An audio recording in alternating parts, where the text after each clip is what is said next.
Hello, everybody, and welcome to Libromancy, a podcast about the magic of books. I'm Josh, and today I'm going to be talking about Carve the Mark by Veronica Roth. It's the first book in a duology, so let's carve the magic of books. First off, this is a YA book. It leans very heavily into some of those YA tropes.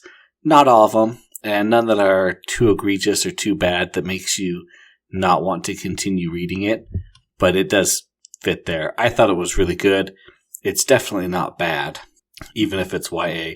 It was very good. I loved it the whole way through. I read it from start to finish almost as fast as I can. I didn't really have any big issues with it. There's a couple small things that I'm going to talk about. I thought the writing style was very unique. I really enjoyed the world building and the character perspective shifts that we see from one character, and then we see the other character, and then back to the one. I'm glad that we stuck with just two characters. That really made it nice. Everything felt really consistent and really growing. It was YA without feeling too, dumbed down for younger kids or young adults. So I really liked it. I don't really think I can say anything else without really spoiling it. The story is a good story. It's pretty unique while following these tropes. So I think we're just going to have to get into it, unfortunately. So, here's one thing first. The Carve the Mark, when I read it, I wasn't sure kind of what that was supposed to mean as a title. Sometimes you get titles and it's like, oh, that's exactly what that means. And with this one, didn't really know. So I went in, pretty blind, and I thought it was really good. So let's just kind of start off. We have our main characters here, Syra and Akos. And Akos is part of the Thuve. They live on a planet, and on the other kind of not side of the planet, but across this field of stalk grass is the Shotet. And Syra is a Shotet, basically like a Shotet princess, but not quite exactly. So the Shotet don't really get along with anybody. They're kind of violent. They're kind of the bad guys of this book. The Thuve, it's really interesting to start with Akos and only give him 2 chapters and then immediately switch to Syra for a good chunk until we switch back. And I really liked that in the beginning we have longer sets for each character. We have one long Syra and we have kind of a longer Akos. And then we start shifting back and forth a little faster and a little faster. I thought that really played with the pacing, and it really kind of helps you kind of reset a little bit while still keeping the tension high, because you're seeing different parts of the story.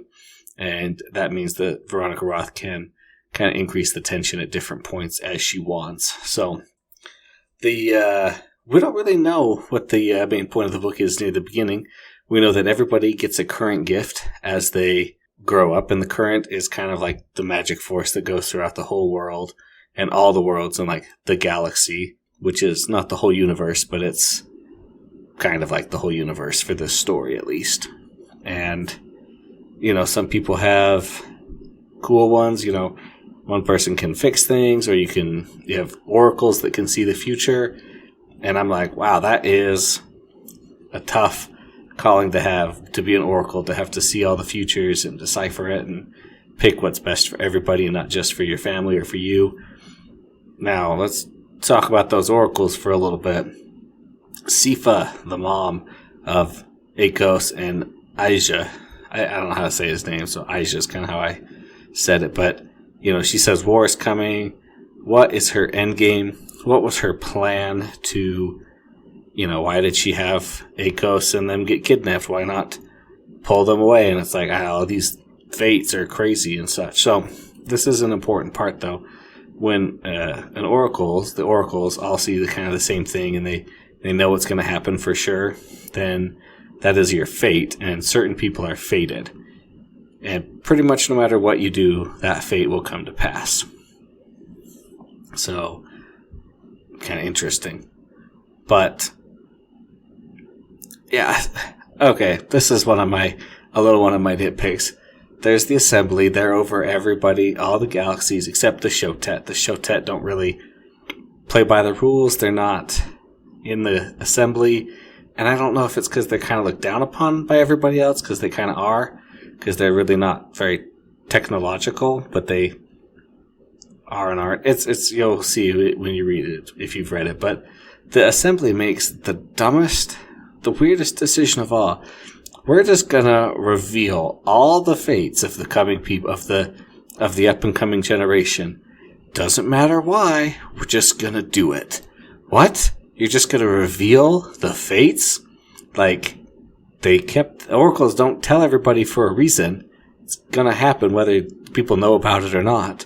But if you have people knowing about it, they're gonna try to get out of it or stop it, and that's gonna cause issues.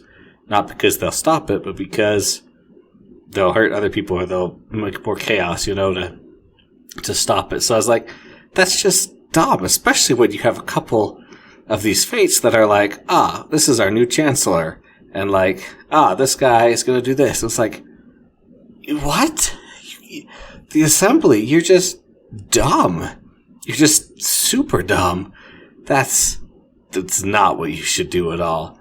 So that's my small one. Now we're going to talk about kind of the actual story here. Syra is the Shotet, kind of like princess, and her brother Ryzek is the Shotet king / eye guy. He's not a king. I just forget the word they use for him, but he's in charge, and his current gift is to switch memories, and he switches memories with people when he has like a really hard day, and he steals their good memories. And he gives them his bad memories. And it's like, no wonder nobody likes you. I wouldn't like it if somebody was like, hey, I'm your brother. Or like, I'm your mom, you're my mom. Let me switch out one of your best memories so that I can remember it and you can't. And you can have one of my worst memories. What? Like, I understand that, like, in the current gifts are, you kind of get them. When you get them, there's something like that you're wanting at that time, and then they can kind of grow and change it. So obviously he wanted to be able to like forget these things that were happening to him that he didn't want, but like, come on, like, that's just bad. So his fate is to be killed by a member of the Benesit, and he obviously doesn't want that. So before he comes into power, his father had kidnapped Akos and Aisha because they are oracles. I don't remember if it was before his dad died. But he kidnaps them because he knows that Aisha is going to be an oracle. And so he wants to use his oracle power to combat his own fate. Obviously, we know that's not going to happen, but he tries it. Akos kind of comes and learns, and then we meet Syra. And she has these shadows underneath her skin that just cause her immense pain. And they cause anybody else who touches them pain as well.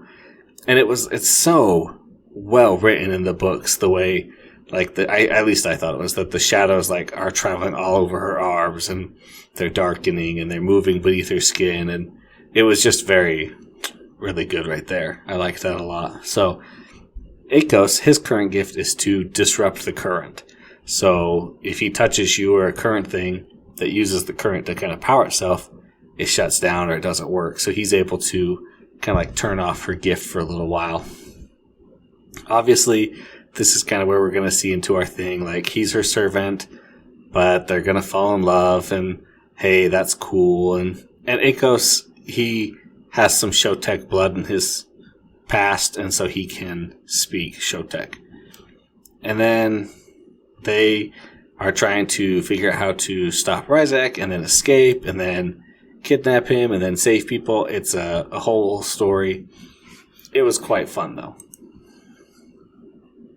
So, one of the other things that I was a little confused by is that Ryzek has decided to start switching memories with Aisha because he wants to basically steal that oracle power, because his reasoning is, well, what is a person but their memories? And if I have all his memories and all of his desires, then I'll have the desire to see the future, and that'll be what I get, right? I'll have his powers, but still be able to change memories. And it's like, if you trade all your memories, then you won't be able to trade memories anywhere because you'll be Aisha and he'll be Ryzek. He'll just kind of be in different bodies.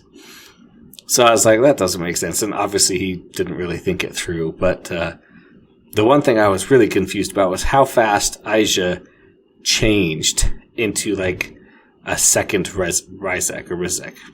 Like, we see, okay, now maybe we just only see one session where Ryzek force switches a bunch of his memories with Aisha, but that's all we see, and that's kind of all that's implied that it's happened. But I don't understand why Aisha would become like such a mirror copy of him so quickly, and why Ryzek doesn't turn into a mirror copy of Aisha at the same speed. Because if he's just switching their childhood, then Ryzek would still have Aisha's childhood, and that would still fundamentally change him. Or, maybe he's more immune because he's the one doing the memory switching, and Aisha isn't. But I was just like, what? That part was like a little bit, unsure. I did like that the Carve the Mark was something like really symbolic, that when a Shotet kills somebody, they do a mark. And I loved that she was able to play with that cultural kind of divide where it's like, oh yeah, everybody sees these kill marks as like marks of aggression and marks of pride. And like, this is how many people I've killed. And really the marks are about, the loss. They're like, oh man, I killed this person. This is a mark to remember them by forever. And they use the word Carve the Mark in the book, and that's always just kind of fun when they throw it in there and it works. So I loved that Vass, who's kind of Ryzek's bodyguard and can't feel anything because of the current, his fear, like when he fights Akos and Akos can touch him, then he can start feeling stuff and it kind of freaks him out and he's able to be killed because of that. I like that. And I was impressed at the very end, kind of when it's revealed that Syra and Akos, neither of them are who they think they are. Syra is not a Noavek, and Akos obviously is not a full Thuvhe because he's part Shotek with the blood, but also their names. The Shotet have kind of harder names, Akos, Ryzek, whereas the Thuvhe have like softer names, Sifa, Aisha, Syra, and they even explain it and point it out to you when they're talking about Akos, that his hard K is not really a true Thuvhe name. And I was like, oh yeah, that's so cool, that doesn't make sense. And then it's like, hey, wait a minute, Syra is not a hard anything there. So it was like, oh, she got me. I was even looking for it and like trying to do it, and I still missed it. So yeah, it was a good job, Veronica Roth. You got me. But I think that's going to wrap up my discussion of Carve the Mark by Veronica Roth. Very good, very fun. It is a little bit more YA than not YA. That doesn't make it bad. I thought it was a really good example of YA for a sci-fi fantasy story. But everybody, thanks for listening. Thanks to David Hillowitz for the intro and outro music. Please like and subscribe wherever you get your podcast from. That really helps me out. And if you ever have any questions or comments or books you want me to read, send those to libromancypod@gmail.com. And remember to carve up the magic of books.